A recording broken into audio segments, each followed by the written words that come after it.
Welcome to Nitpicking Nerds, and if you got some extra cash laying around, we got some cards for you to buy. It's the cards most worth picking up for Commander, April 2022.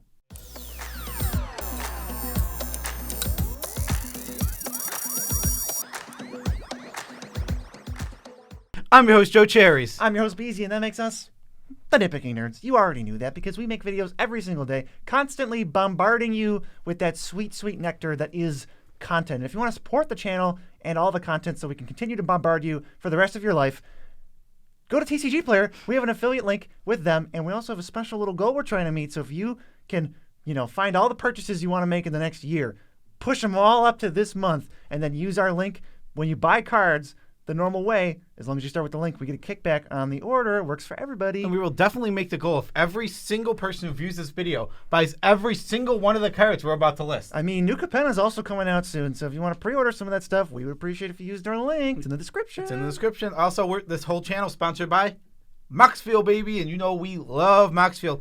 Stay tuned for the special secret. You're never going to see it coming. Never going to see it coming. And even arguably more important than Maraschiello, but not magic related, is birthdays. And happy birthday to everyone whose birthday falls on today, which is a fine day. Yes, happy birthday, everyone. And happy birthday to everybody's pets. And happy birthday to everyone whose birthdays we missed the past couple of days. We have missed a few with the transition. We're not so good at remembering stuff sometimes, but birthdays are still as important. Yes, so it is April, and New Capenna is coming out literally. We're going to have full spoilers today. Right, so, today as you're watching this. So what we're going to do is we're going to bump up the best cards to buy because we're going to be doing lots of New Capenna stuff for the next 2 weeks. So get ready for that, people. Today, best cards, most worth buying for the month of April. For Commander. For Commander. Not so much like buy 100 copies of these and speculate on them. Just like this is a good price to buy this card based on the effect it has in Commander. Yes. If you're thinking about getting one, now seems like a good time. Yes. So we're going to go over 20 cards, and we're going to go in Woolberg order. The first one, it's in white, and it is Blind Obedience. This effect continues to impress me over and over again, and it's about $7. Beezy, what does Blind Obedience do? Blind Obedience is 1 and a white. It's got Extort, which means you can pay an extra white or black mana when you cast a spell and drain everybody for 1, and you're going to gain 3 total if you drain everybody. And creatures and artifacts they control enter tapped. Nice little slow down piece, but it's almost like that alone isn't worth a full card. And obviously Extort isn't quite worth a full card, but when you combine them, this card just feels amazing. It's like the ultimate little defensive tool. You just have, nothing's going to surprise you. You're not going to get smacked by a haste creature out of nowhere. Bolsters your life total. And I know what you're thinking. $6.80. It's kind of a lot, especially if you remember, I think this card, a couple of years ago was like $2. But this effect is great, and everyone's starting to realize, and it's not going to go down unless it gets reprinted. But I don't think Extort cards outside of like the list are going to see much light of day. Yeah, then like we said, this isn't like our goal with this series is not to say, hey, this is the card you should be buying it right now. It'll go up for sure. That's not our goal with this video. We're simply telling you if you have some money to spend on Commander, Blind Obedience is a great buy. 100% worth $6.80. $7. $6.80. $7. What's next, Beezy? It's Welcoming Vampire. This is just becoming a white staple. This card's amazing. It's a 3-mana 2/3 with flying, and the first time each turn a creature with tiny power enters under your control, you get to draw a card. So if you got flash things, you're drawing multiple cards per turn cycle, and it's only $4.62. I think every little tokens and ETB and white-red deck just kind of needs this card.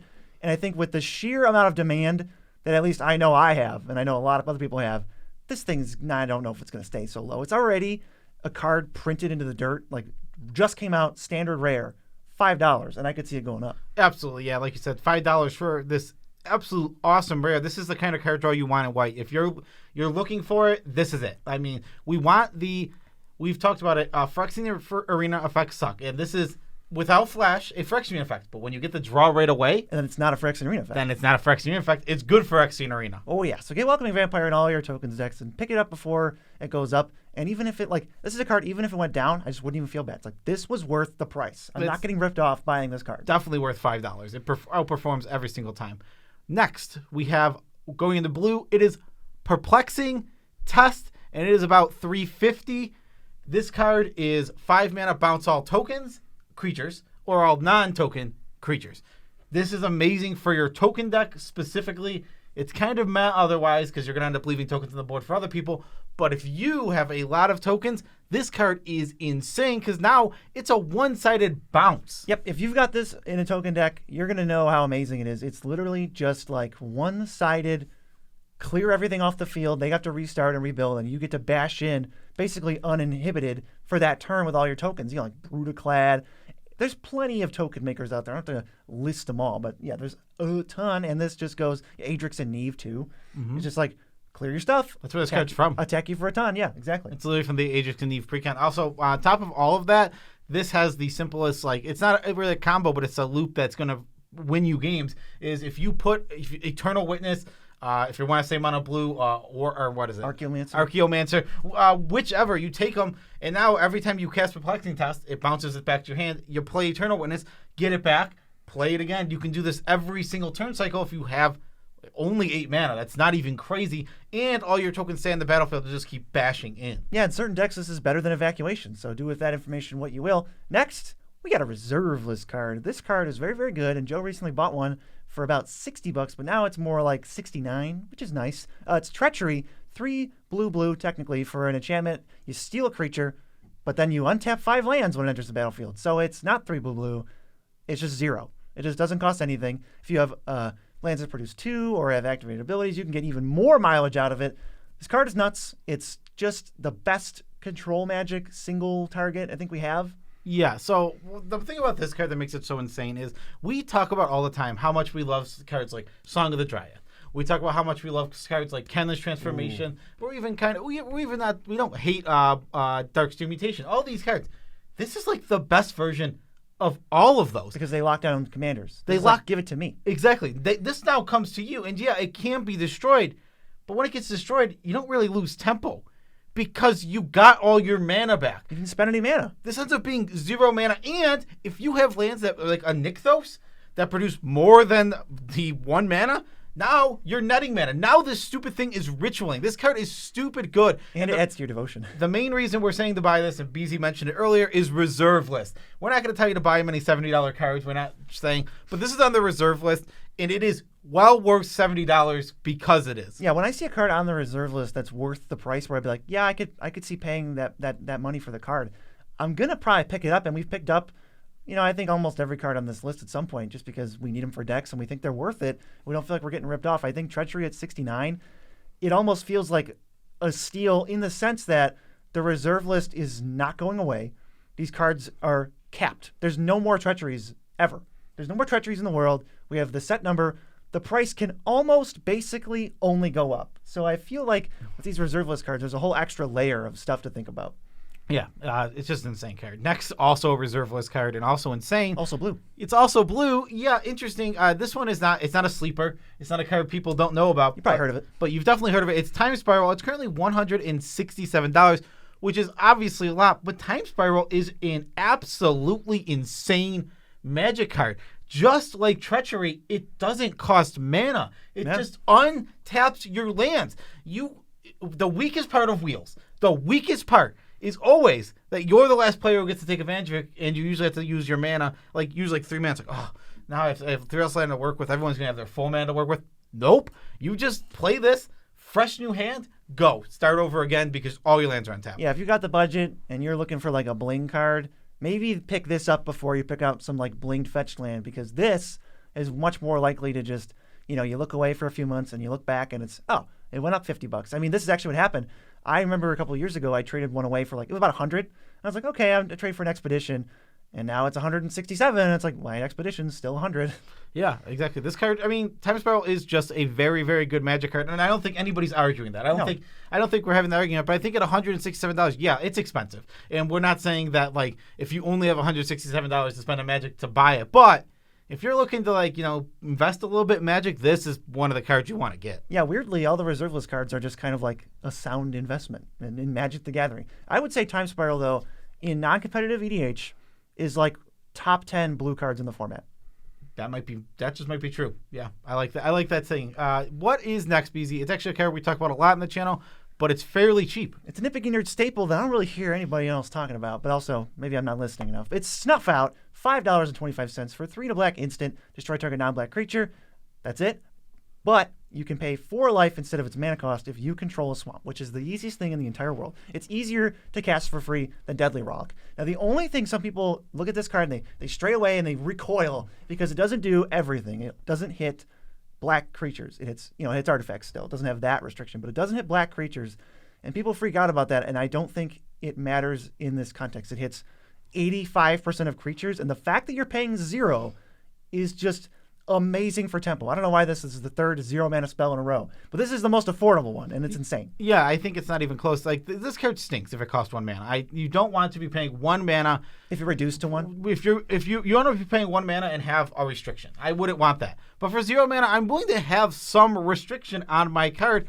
This card just gets the job done, and like you said, it is trivial to control a swamp. Absolutely trivial.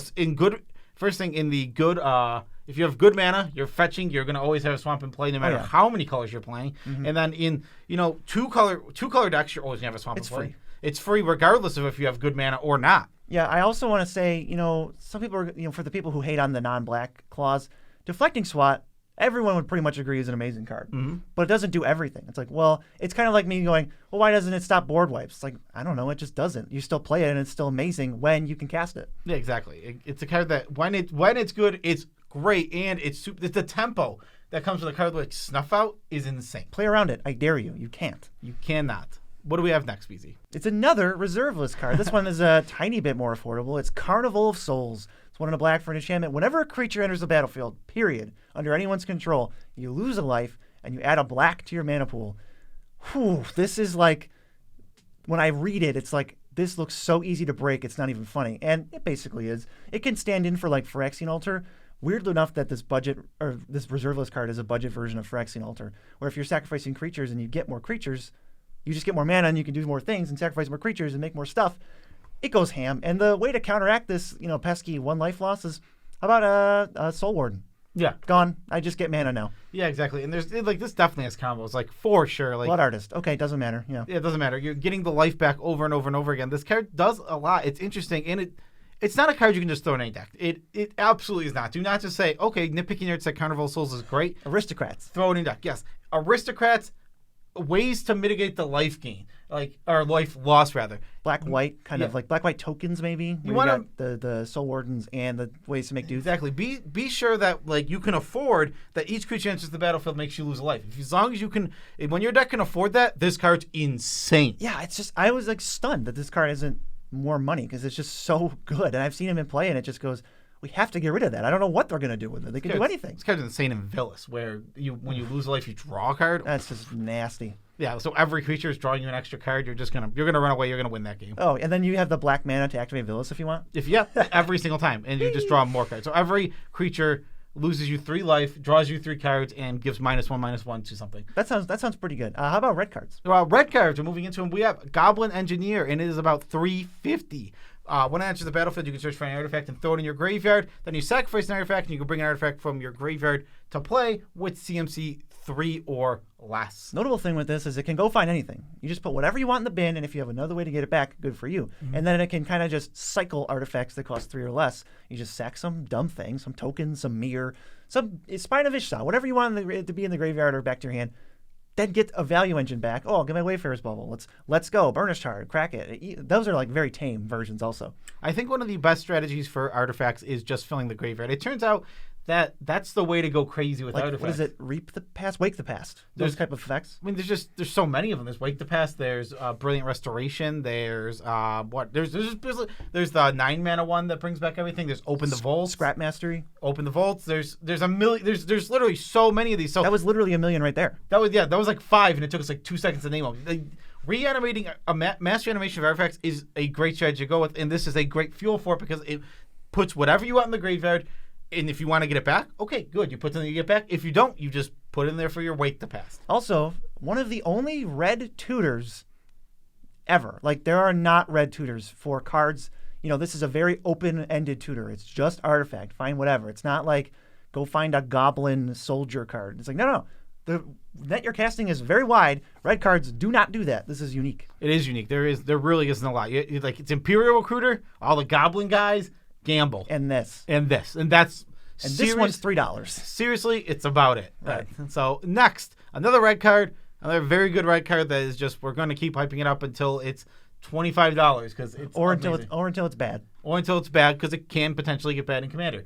It is Vandal Blast. It's about $2.50 for a 1-mana sorcery. Destroy target artifact you don't control, or pay 5 to overload that, which means you destroy each artifact you don't control. Yeah, when I say until it's bad, I mean somehow when 6 cards get printed that do this but better, God help us at that point. But this is a nice little way, and you know what? Now that I'm thinking about it, we're going to address this later, I promise. But there is so much hype, deserved or undeserved, about treasures.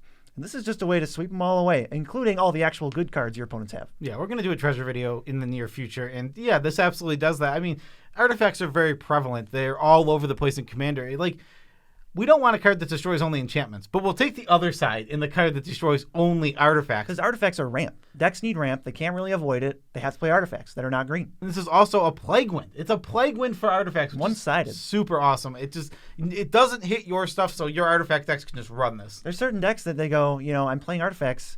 Hope you don't have Vandal Blast. And if at any point you do, they just reset the game for them. And it feels awful. I've had it happen. Been there, done that. All right, fans of Commander tune-ups will probably know these next 2 cards because they're basically in every episode. But it's 3 visits, $3.80, and Nature's Lore, $4 for the old gross white border, or $4.25 for the cool new black border. They both just say 1 in a green, search for a forest, any forest, even dual lands, and put it into play. In play, untapped, if it does come in untapped, then shuffle your library. These are better than Rampant Growth. They're better than Farseek. They are the best, the pinnacle of 2-mana green ramp. And they're both under $5. Yeah, exactly. One of the reason these cards are so good is on turn 2, all the ramps are about the same on average. But as soon as it's not turn 2, getting a land in untapped versus tapped becomes insane. The spell's 1 less mana. It's the difference between double spelling and playing nothing else for the rest of the turn. And what is we compare this to Rampant Growth. Aside from the fact that Rampant Growth is $3 less. What is the difference? You're not giving up anything by just moving to Nature's Lore. You have to have forests in your deck. That's done. We have dual lands. We have forests. We don't even need a ton of them. This is going to go find the best ones. Yeah, the idea, some people think, I know, especially when you're a newer player, you might have the thought of, hey, these only get forest. That doesn't really fix me. I already have my green. Right, I'm in Jund. Exactly. You can just go get dual land. You're going to have the Jund Triome coming out, whatever that's called. I don't know. Proving Grounds, I think. Whatever. You can go get Proving Grounds, and you're going to be able to get that to fix your Jund deck all the time. If you're in any 3-color deck, you're going to have the Triumph to go get now. Yeah, and if you think that's good mana fixing, you're going to love the number 11 because it's moxfield.com. Your mana can be fixed up to a certain point, but there is a point where your land base is now fully functional and disorganized to the point that you don't even know what's going on, and you're at a disadvantage over your opponents. But if you use moxfield.com, you can organize them however you want, price, whatever, the day of the week that the card is sold for the least on TCG Player. Do whatever you want. That part was not true. That part is just made up. But the rest of it is true, and you can organize your lands and make sure your mana base looks good to you. You can see the percentages of colors your deck are, and then how your lands line up with producing that much mana. It's insane. Yeah, I mean, there's a lot you can do, and we can't go over it enough how much we absolutely love this website. I literally was using it today. I was looking through all my decks actually to find cards worth buying because it lets you sort by price, BZ. Well, how about that? Yeah, they're sponsoring the show. They're sponsoring the channel. They're amazing. Go check out moxfield.com. There's a link in the description. If you haven't done it, you're missing out. Yeah, you are absolutely missing out. Go follow the Nitpicking Nerds over on moxfield.com. Most followed account on Moxfield, by the way. Yeah, why don't you help us stay above everyone else? I think Dylan's coming for us. Dylan to win is coming for us. With Dylan to win's going, Dylan to down. Got him. How about number 11? The next card might be the best one on this entire list. Might be. It really might be. It's Natural Order. It is about $12 for a green mythic rare. Mm-hmm. It searches your library for a green creature, and all you have to do is sacrifice a green creature. Easy. Wow. This card's insane. 4 mana for it. This is a win con. This is your second copy of Craterhoof. This is just a way to win the game all the time. I don't know what this card is. Also, it randomly doubles as a sack outlet when you need it to. It doesn't need to often, but it once in a blue moon, that's just an upside. I mean, it doesn't even matter what power level you're at. This just cheats out whatever your big finish is 5 turns ahead of schedule. This is nuts with Craterhoof, Enra's Forerunners, Protean Hulk, Nyx Bloom Ancient, all these fair cards. You can get the Regal Behemoth. That's still nuts. There's plenty of cards that this just turbos out, and it's going to just bury your opponents. They're not going to be able to react fast enough. And it's not like, this card is insanely strong, but it does kind of conform to your power level other than being a tutor and like increasing your deck consistency. Yeah, what do you mean conform to your power level? Well, like if you don't have a Protean Hulk infinite combo, you're not going to win when you cast this. You're just going to get the best thing, Yeah, it's just going to put you in a dominant position because you're going to sacrifice some dumb, dorky creature, which every green deck has. Go find your win condition, whatever it is. If it's Impervious Great Worm, you now have an Impervious Great Worm, and you're not going to win that turn, but you're in the position. You're going to cheat a ton of mana with this card. The card is insane. It's been a staple of both Commander and Legacy for a long time. Legacy because it gets... Progenitus. And Crater of Behemoth. Crater of Behemoth is the real thing it gets out. Progenitus out of the sideboard is so sweet. What's the next card? It's Crater of Behemoth. You may have heard of it. It's actually 4 mana if you have Natural Order. But other than that, you got to pay 8 mana for this. What a ripoff. 5/5. It has haste. When it enters the battlefield, all your creatures get +X/+X, where X is the number of creatures you control. That number is obscene. It is so much higher than you ever think, even if you've played with this card. And it's $24, but we have a special little asterisk with this one. This card is not actually $24. So Craterhoof Behemoth is about, $36, $34? But the secret lair where the kids drew their versions of the card and then they had the artist rendition, $24 for it's just Craterhoof. If you don't care what Craterhoof looks like, before this price jumps back up to meet the other Craterhoofs, which it currently is on its way, you can just save $10. Yes, absolutely. Crater of Behemoth, obviously one of the best finishers in the whole entire format, and is absolutely worth $24. Now, I will say if you don't enjoy this art specifically, that is a reason to avoid it. It isn't because it's 34 and not for everyone. That's not something. Yeah, it's not for everyone, but it is cute. It is. I really like it personally, and I think this was one of the best times in a while that we've had to buy a Crater of Behemoth. Yeah, we actually did this before in a previous episode with Dak Faden, where we said, "Hey, secret lair, old bordered weirdo Dak Faden is lower than the other ones, and now it's higher and it's back closer to where the Dak Fadens are." This is going to happen with Craterhoof. The other ones aren't going down. This is going up to meet their price. If you want to buy a Craterhoof, do it before. It's $36 like the rest of them. Yeah, I think they'll probably meet somewhere, maybe a little in the middle, like $34. Yeah, right. That's way. This is $24. So just go get the free money. Yeah, go get free money using our TCG. Mark Rosewater will drive to your house and just hand you $10 if you buy Craterhoof using our TCG player affiliate link in the description below. He'll ask you, did you use that? Yeah. Next, we have a card that me and BZ have just discovered is a house, an absolute house of Commander. It is Sylva Stampede. It's $8, 6 mana. Each opponent and you, every player gets to choose free or wild. Each free vote, you put something from your hand onto the battlefield, any permanent, and each wild vote, you flip until you hit a creature and you put that onto the battlefield. This card it's one, you can do nothing the whole game. You can just go land, pass, and then play Sylva Stampede as your first spell on turn 6, and you're just back in the game. Exactly, because you can just drop, they can even be like, hand, you'll go deck, almost always, because it's usually, you say deck, they say hand, and then you just drop 3 huge threats from your hand, you flip some random huge threat off the thing, and you're like, oh, look, suddenly I played 1 card this whole game, and I'm a threat somehow. It's a board state in a can, and it's unpredictable. This card is amazing. It is so annoying, and I love just holding some big stinger thing in my hand, and it's like, I'm going to say deck. You're obviously going to say hand, because that's not card advantage, it's mana advantage, and then I'm just going to slam this nonsense creature and just destroy you with it. Yeah, I think Sylva Stampede is a card that we're just coming around to the point of like, this isn't just a good card, this is a great card. We always thought it was good, but it just like kind of overperforms every time. It's not just a good card, it's a great card. This card is very, very, very strong. It's absolutely worth putting in your Stompy decks where you can reliably, if you're going to get more than 6 mana worth of value reliably almost every single time, then this card is great.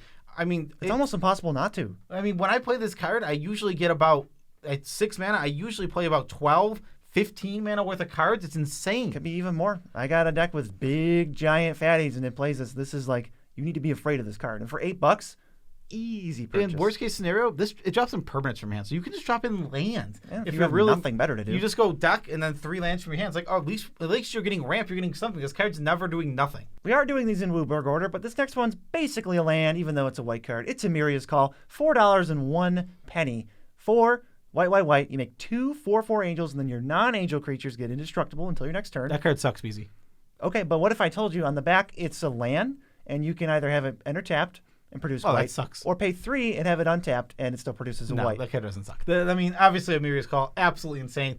We are every other video we're telling you about MDFCs. We're not going to stop. I'm sorry. I mean, I'm not. Until people get it, we're not going to stop. Why is this $4? This card feels like all the mythic MDFCs feel like $20 cards to me. They're all insanely good in Commander. It's ridiculous how good these cards are in Commander. Free rolls in every 1 and 2 color deck. Absolute free rolls. I cannot imagine making a 1 and 2 color deck and not putting both of them in. Because we never have and we never will. These are absolute auto includes, all of these, and this is one of the cheapest ones you can get right now. As the white one, it doesn't have, you're casting it 10% of the time, and it's a land 90. And the fact that you have this option, and in the late game, it isn't a land when everyone else is drawing lands off their deck, just gives you an edge over everybody else. This card is so efficient. It's not broken. Neither half is broken. It is just the most perfect, versatile card. It's like, everyone's hyped up about a Boseiju.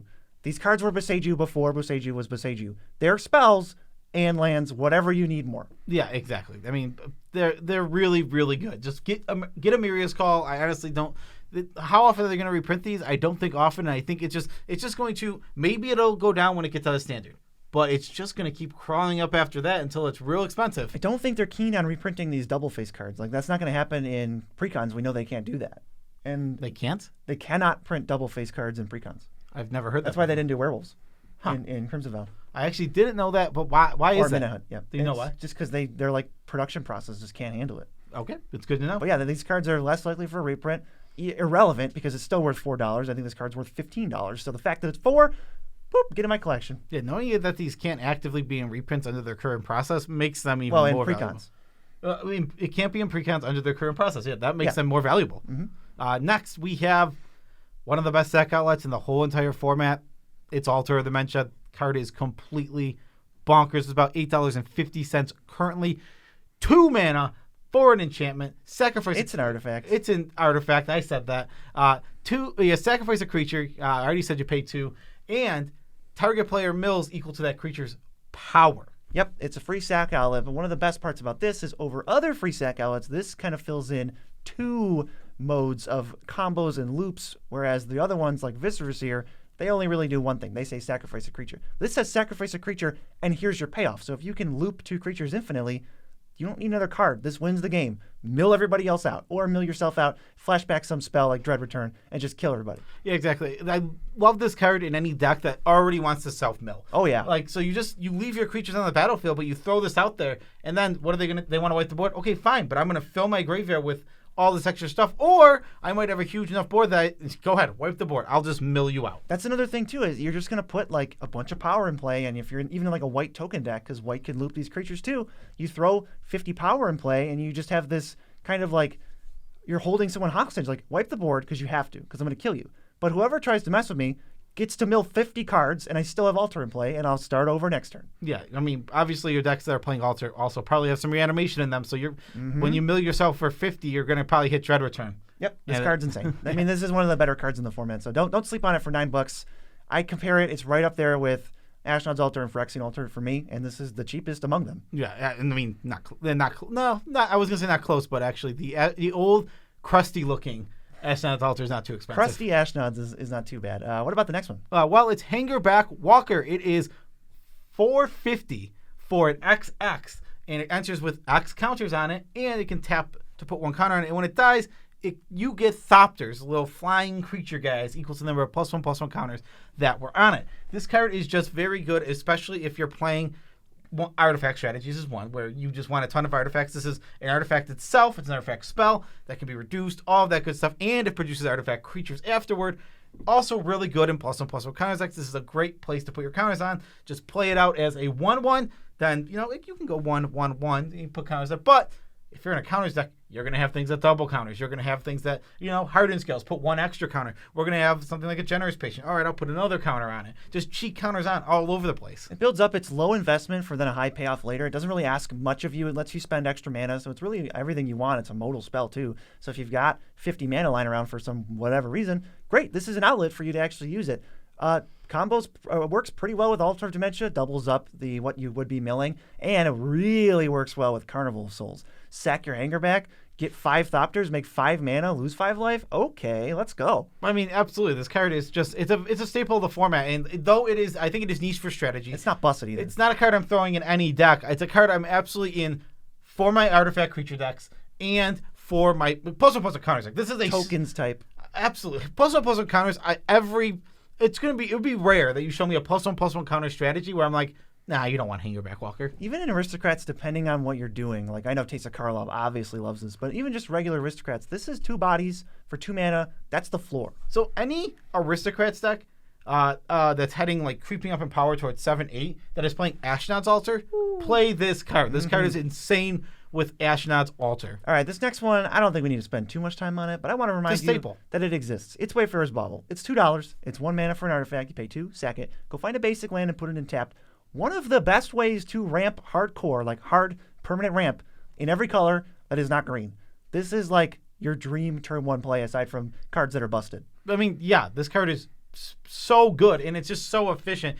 It feels so good every time you have this in your opening hand. It's like a dream creature who's like, sure, I'll take my first 2 turns ramping, and then my turn 4 is going to be really nice. I might double spell, I might play a 4-drop. We'll see. All right, it's like, would you play Rampant Growth that costs 1 more mana in colors that don't have Rampant Growth? Yes, I would, and yes, I am, and it has borderline synergies because it's an artifact. Yeah, absolutely. I mean, Wayfarer's Bauble is a card that people know about. We know it exists. It's not, again, we're not sneaking up on you with these cards. These aren't the cards that you didn't know about. Sleepers. It's like this card's amazing. It is always going to be worth $2.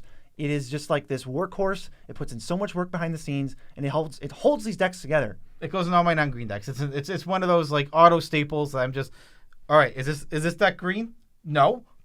Wayfarer's Bauble. I've been kind of cut and burnished heart. You know, that card, the rate is slow. The payoff is like it takes forever to do. This does not take forever. It's like 1 mana, then 2 mana. The fact that you can split it up is great. You're always going to get to crack your Wayfarer's Bauble. Let's go to number 18, which is like kind of a card I think we were just too low on. I started playing this, and then I'm just like, okay, yeah, no, it's as good as the rest of the cards. Emerald Medallion, part of the Medallion cycle. This one says your green spells cost 1 less. And our first inclination was, green spells cost 1 less, huh? But I got a bunch of mana dorks in my green decks. And I already have other ramp, so why am I playing this? Turns out, depending on your deck, if you're heavy green, this is just nuts for you still. It just doesn't even matter. And it's fact, this is $11.50 when every other card in the cycle is like $30-$20. Yeah, I mean, this card is absolutely powerful, underplayed, and it is. And we're not going to pretend like we're above making the mistake of thinking it was worse than the other medallions, but I don't think it is. I think it's just as good as every other medallion. I think when I started to learn this was when I played the green-red guy. A Narcomancer. A Narcomancer. That really started to like put it in my head like, oh, wait, I'm introducing green spells. I'm in green. I have lots of ramp, but this card's still great. And this is obviously just the green emerald, which is all your green spells cost 1 less. This card is really, really good, and I think it should just be up in price. It should be at least $20, I think, because all the cheapest medallions are $20. I think this is probably just underplayed because people look at it and think the same thing we thought. Green doesn't need this. It's still, but certain decks still don't need it. Like, I don't think this goes in your Elf Ball decks where you're just jamming 1-drops. You know, if you're trying to do stuff like that, I wouldn't bother. If it's not reducing, then don't play the card. If you're in a 3-color green deck, probably don't play this. But I have a green Stompy deck trying to reduce costs actually, and I realized like this is one of the cards I want the most. It's a mono green deck. If that wasn't obvious, don't play this in your 2. I wouldn't play it in 2 unless it's very heavy green, and I definitely wouldn't play it in 3. 1-color green decks, just like all the other medallions. 1-color green decks. 1-color green decks. That makes sense. 1-color green decks, which is mono green. The better way of saying that. Put this in just like you do with all the other medallions. As soon as you build a mono white deck, you put in Pearl Medallion. Mono red, Ruby. Sapphire Medallion, mono blue. You're doing it with all the other ones. Time for Emerald Medallion, mono green. Yeah, get it up there. Get it in more of your decks. It's a good card. And now we got 2 more cards left. Before we get to those 2 cards, we got to shout out our generous patrons. We love them all as much as we can without making them comfortable. They make this channel run. They're scrolling on the screen right here. Thank you all for the support directly via patreon.com. You can over there to support us, too, if you want to support us. You can join the ranks to get into the generous patron scrolly card thingy. This channel literally just doesn't exist without patrons, and I don't know if people know that, but you guys are the lifeblood of the channel. We love you. Absolutely. So, BZ, what is card number 19? Well, it's another reserve list card. It's multicolor, and for some reason, it's only $4.79. Phyrexian Purge, 2 black-red. It costs 3 life to cast for each target. Destroy any number of target creatures. So if you want to destroy 4 creatures, it's going to be 3, 6, 9, 12 life to cast for 4 mana. So you're paying hefty life sums in exchange for ridiculous mana efficiency to the point where this is sort of a plague win for everything that matters. It's not going to clear out the tokens. It's not going to clear out all the chaff, the Thraben Inspectors of the world, but it's going to clear out all their big threats that are keeping you down or keeping you from attacking. And if you have ways to mitigate the life loss or ways to gain life, like this is an absolute busted combo with Sangromancer. It's just destroy everything as long as you have the life to pay up front. This card's not busted, but it seems very playable to me, and I'm like surprised it is less than $5. Yeah, again, it's a reserve list card. There's no more of them. It's not that we're like advocating that this card's broken, busted, and you should get it right now, because if you don't get it right now, you're stupid. But it's more like, dang, this is a reserve list card, and it's less than $5, and I think it's playable. It has a lot of decent homes. Again, you need to mitigate the life loss. I think that's the weakness of this card. It is a lot of life. You really want to make sure you have ways to get it back. Like you said, Sangromancer. Oh, chef's kiss to that combo. Yeah, this is a really interesting one. In the right decks, it can just be an absolute house. We love Fire Covenant, and this is sort of like the cousin to Fire Covenant. I do think Fire Covenant is better in a vacuum, in general, but this can outperform that any day in these certain specific decks we're talking about. And I kind of want to try this card now. There's only one left, and what is it? It is a land, and it is Crypt of Agadem. Enters tap, produces black, or you can pay 2 and tap it, and it produces a black for each black creature in your graveyard. We're looking at a mono black deck here, but mono black loves the strategy of putting creatures into the graveyard. Altar of Dementia, baby. Altar of Dementia, exactly. It's about $4.50. This card's really good, and it is. I think this is a good, cheaper version of, like, you want to make big mana, usually you go with Nykthos Cabal Coffers. Those cards are both expensive. They're in the $20 range.